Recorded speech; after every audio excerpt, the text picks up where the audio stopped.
I pulled because there was question people were having about the distance formula, and so I thought we might need to look at a distance formula question together. So I'm going to start by plotting the points that they've given us. They've given us the vertices of a right triangle, and they want us to find the area. They've also told us which piece is the hypotenuse.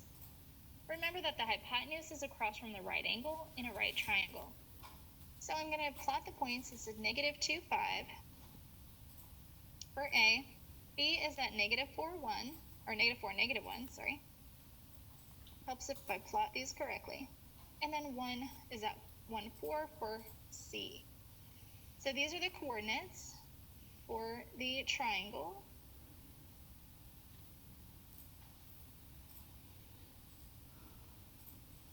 And they said the hypotenuse is BC. So remember that the hypotenuse is across from the right angle in a right triangle. Recall from, I don't know, middle school, elementary school, I forget when you learned about area. The area of a triangle is the formula 1/2 the base times the height. So we need the base and the height of this triangle. When you have a right triangle, the base and the height can be the two legs of the right triangle. So we're going to find AC and AB. That's going to be the base and the height, even though it's sort of twisted and upside down.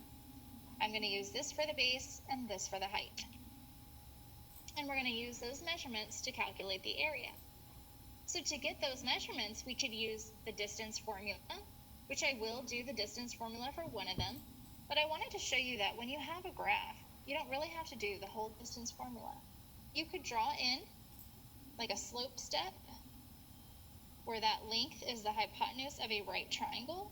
So here I have a little red right triangle with this being 1 and then the other side being a length of 3. And we could do Pythagorean theorem to get the hypotenuse of this triangle. So we're looking at a little right triangle, 1 and 3. We're going to find the C value. We're going to do Pythagorean theorem. Pythagorean theorem is a squared, which would be 1 squared, plus b squared equals c squared. And so it would be 1 and 9. And that would be the square root of 10. Because you want to add those together, and then you want a square root to get c by itself. So the square root of 10 is the length of the hypotenuse of that little red triangle. So square root of 10 is this measurement, and that is what we're using as the base of the triangle. So I can fill into the base of the triangle here, the square root of 10. Next, I need the height of the triangle.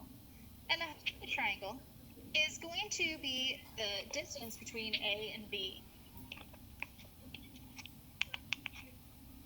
There we go. So we're going to use the distance formula for A and B. B is at negative 4, negative 1, and A is at negative 2, 5. So because I do know that people were wanting help with practicing the distance formula, I'm going to do the distance formula for these. The distance formula is the change in x, so x2 minus x1 squared, plus the change in y, y2 minus y1 squared. Then you square root all of that. And so I'm going to be plugging in, I'm going to use, it doesn't matter which one's your x1, y1. I'm going to use b as x1, y1, because I usually do the one on the left, the most to the left as my 1 and x1, y1. And then this will be my x2, y2. And I'm going to plug it into the formula. So we're going to see square root, my x2 is negative 2, minus my x1, negative 4, squared, plus my y2, 5, my y1, negative 1, squared. Minus and minus is adding, so these are going to be adding. And negative 2 and 4 is 2. 5 plus 1 is 6. Keep in mind, because you could have filled in the x1 and then x2, that you might have a negative number in the parentheses here, and if you do, when you square that, you're going to get a positive value. You should always have a positive value underneath the root when you're doing distance formula. 2 squared is 4, 6 squared is 36. This is the square root of 40, and sometimes they'll have answers with the square root of 40, but the square root of 40 can be simplified. And I do want to practice simplifying because usually that's what we want is a simplified vertical form. So 40 is like 4 times 10. 4 is 2 times 2. 10 is 2 times 5. Pair of 2s, lonely 2, lonely 5. The pair goes out, the lonely stay home, and multiply. There we go. 2 root 10 is the simplified version of root 40. So that's going to be the height of the triangle.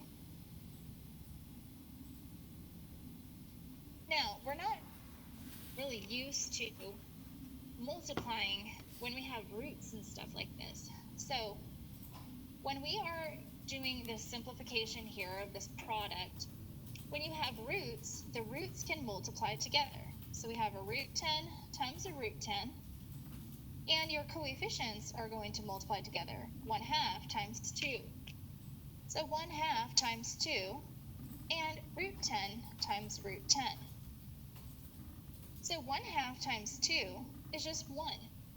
Root 10 times root 10 is the square root of 100.